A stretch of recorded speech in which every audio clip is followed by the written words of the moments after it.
Ein Raum voller Tische, Kinder in Reihen, ein Lehrer vorne, die Glocke bestimmt den Rhythmus. Für viele ist das der Beginn eines Weges, den wir Bildung nennen.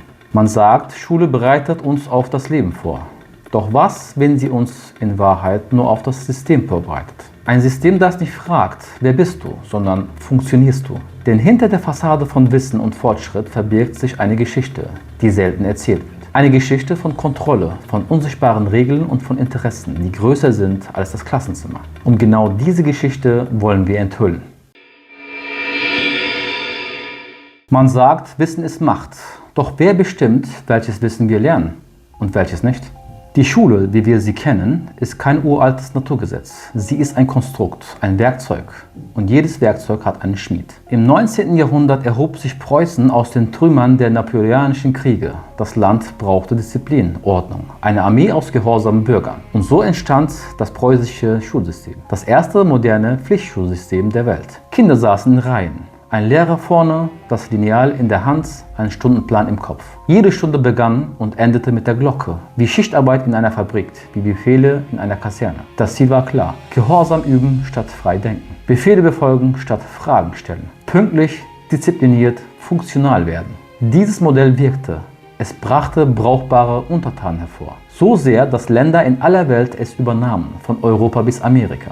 Doch als die Welt sich veränderte, trat eine neue Macht auf den Plan: die Wirtschaft. In den USA war es der Ölmagnat John D. Rockefeller, der 1902 das General Education Board gründete. Mit Milliarden von Dollar formte er das Bildungssystem um. Nicht um freie Denker zu erschaffen, sondern um eine zuverlässige Arbeitskraft für die Industrie zu sichern. Sein Satz, überliefert von Zeitzeugen, spricht Bände. I don't want a nation of thinkers, I want a nation of workers. Und Rockefeller war nicht alleine. Auch andere Dynastien wie die Carnegies, Morgans und die Rothschilds hatten Interesse an einem System, das für Stabilität sorgte und nicht für Revolution. Denn freie Denker stellen Fragen, Arbeiter dagegen stellen Maschinen her. So entstand eine Bildung, die zwei Gesichter hat.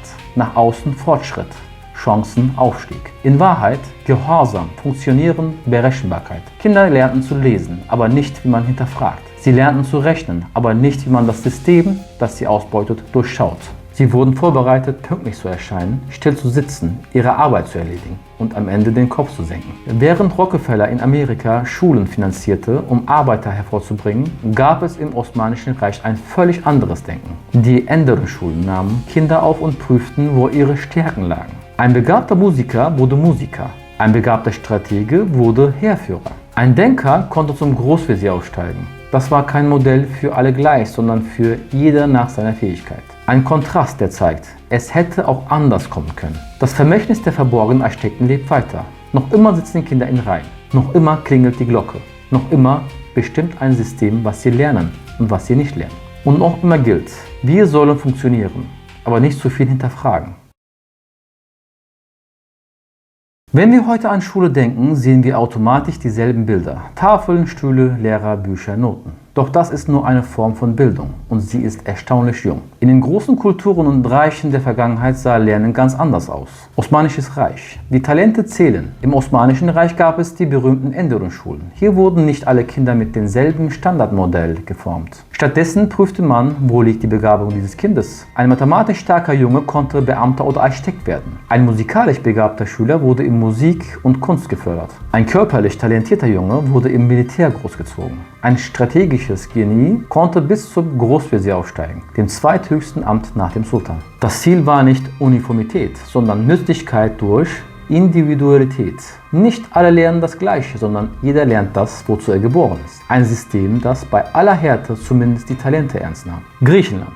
Paideia statt Drill. Die alten Griechen unterschieden zwischen zwei Arten von Bildung. Paideia, die Formung des Menschen als freie Persönlichkeit. Philosophie, Ethik, Rhetorik, Kunst. Techne, das praktische Können. Handwerk, Technik, Alltagswissen. Ein Grieche galt nur dann als wirklich gebildet, wenn er beides vereinte. Wissen für den Kopf und Weisheit für das Leben. Das heutige Schulsystem jedoch kennt fast nur noch Techne. Zahlen, Daten, Fakten.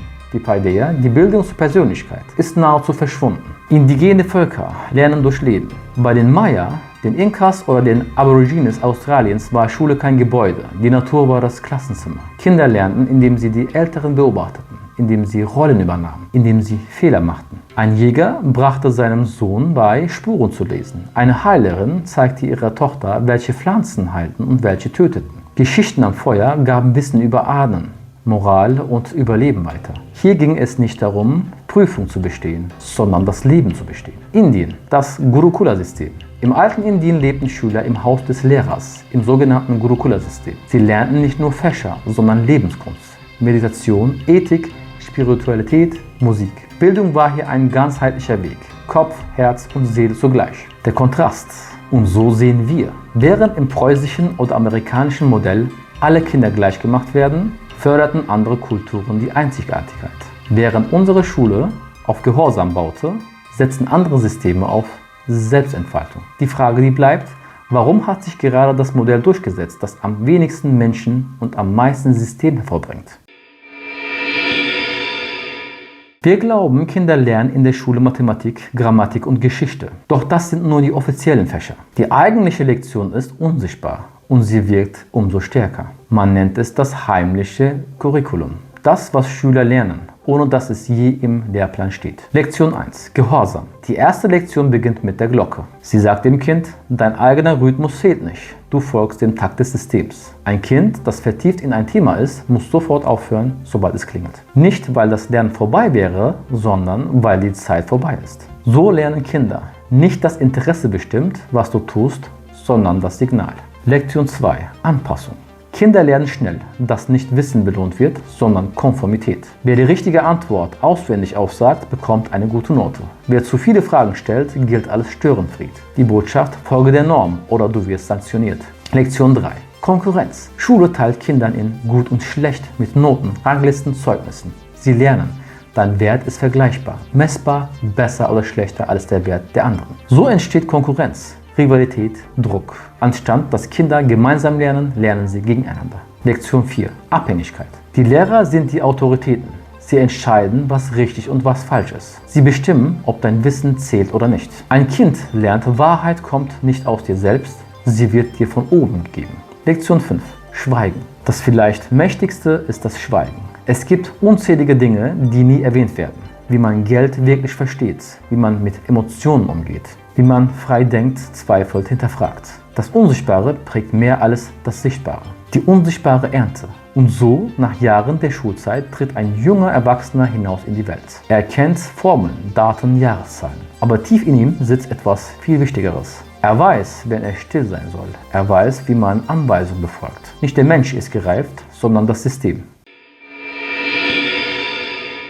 Ein System, das Millionen von Kindern prägt, formt und steuert. Über Jahrhunderte hinweg kann kein Zufall sein. Die entscheidende Frage lautet, wem nützt es? Die Geburt der Arbeitermaschine im Zeitalter der Industrialisierung brauchten Staaten und Unternehmen etwas Neues. Keine Bauern mehr, die frei über ihre Zeit bestimmten. Keine Handwerker, die eigene Werkstätten führten. Man brauchte Arbeiter, die pünktlich zur Fabrik kamen, Befehle befolgten und monotone Aufgaben erledigten, Tag für Tag. Die Schule war das perfekte Instrument.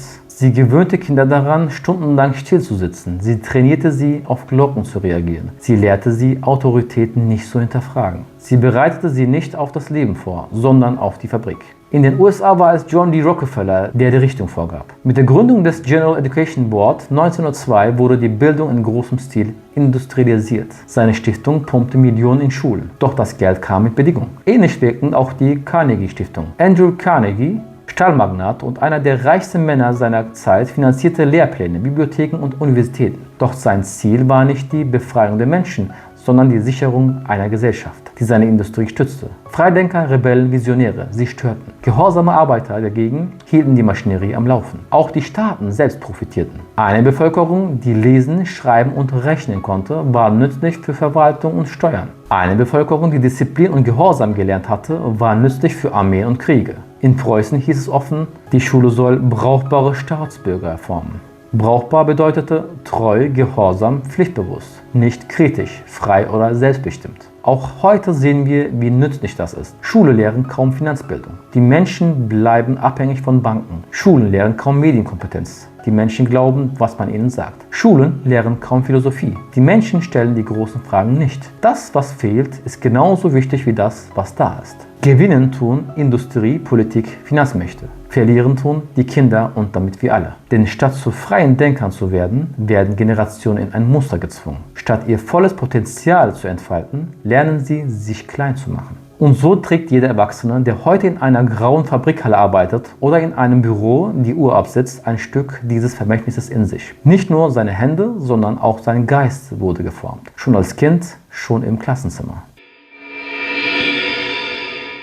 Wir nehmen Schule heute alles selbstverständlich hin. Doch was wäre, wenn das Klassenzimmer gar nicht so aussehen würde, wie wir es kennen? Wenn Kinder nicht in Reihen sitzen müssten, nicht nach Glocken leben, nicht durch Noten bewertet würden. Es gibt Kulturen und Länder, die andere Wege gegangen sind und sie zeigen uns, dass Bildung mehr sein kann als Drill und Disziplin. In Finnland gibt es kaum Hausaufgaben, Prüfungen sind selten. Die Schultage sind kürzer, die Klassengrößen kleiner. Lehrer genießen hohes Ansehen und haben die Freiheit, den Unterricht individuell zu gestalten. Kinder sollen nicht auswendig lernen, sondern verstehen. Nicht konkurrieren, sondern kooperieren. Das Ergebnis? Finnische Schüler gehören regelmäßig zu den Besten der Welt. Und das vielleicht Wichtigste, sie wachsen ohne den ständigen Druck auf, besser sein zu müssen als alle anderen. In Japan beginnt die Schule mit etwas anderem als Mathe oder Grammatik. Kinder lernen zuerst Höflichkeit, Respekt, Verantwortung. Sie putzen ihre Klassenräume selbst, helfen beim Schulessen, übernehmen kleine Pflichten. Die Botschaft: Bildung ist nicht nur ein Kopf voller Fakten, sie ist eine Haltung zum Leben. Neben den staatlichen Schulen lebt in Indien noch immer eine alte Tradition,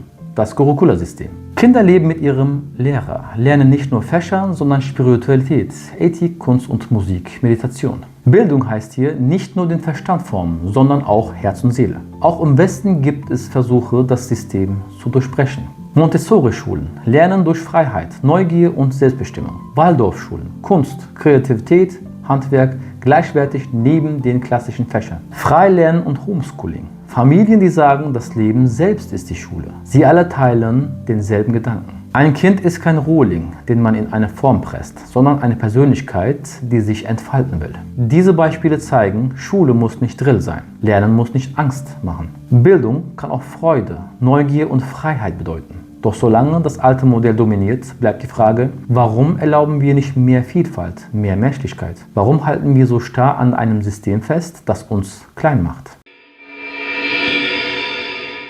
Stell dir eine Schule vor ohne Glocken, ohne starre Reihen von Tischen, ohne die ständige Angst vor schlechten Noten. Stell dir eine Schule vor, in der Kinder morgens nicht denken, ich muss, sondern ich darf. Was wäre, wenn Bildung nicht hieße, Köpfe zu füllen, sondern Herzen zu öffnen? Wenn Kinder nicht lernen müssten, alle gleich zu sein, sondern sie darin bestärkt würden, verschieden zu bleiben. Ein Kind, das liebt zu malen, würde in Kunst gefördert. Ein Kind, das Zahlen versteht, würde Mathematik leben. Ein Kind, das Fragen stellt, würde Philosophie entdecken. Ein Kind, das mitfühlt, würde in Ethik und Menschlichkeit wachsen. Nicht alle das Gleiche, sondern jeder das Seine für das Ganze. Stell dir Klassenräume vor, die eher Werkstätten sind, wo Kinder Projekte entwickeln, Gärten anlegen, Häuser bauen, Musik machen, wo sie lernen, zusammenzuwirken. Nicht gegeneinander zu bestehen. Statt Konkurrenz gäbe es Kooperation. Statt Angst vor Fehlern gäbe es Neugier auf Experimente. Statt schweigender Stühle gäbe es lebendige Räume. Was wäre, wenn man in der Schule das lernt, was man wirklich braucht? Wie man mit Geld umgeht, ohne abhängig zu werden. Wie man seine Gesundheit schützt, körperlich wie seelisch. Wie man kritisch denkt, Manipulation durchschaut, Wahrheit von Lüge trennt. Wie man Verantwortung übernimmt für sich selbst, für andere, für die Welt. Dann wäre Bildung keine Dressur mehr, sondern eine Befreiung. Vielleicht liegt die größte Revolution nicht in Maschinen, nicht in Technologien, nicht in Politik. Vielleicht liegt sie in den Klassenzimmern, in den Kindern, die wir nicht mehr zu Zahnrädern formen, sondern zu freien Menschen. Was wäre, wenn Schule nicht länger ein Werkzeug des Systems wäre, sondern ein Ort, an dem wir lernen, das System zu überwinden?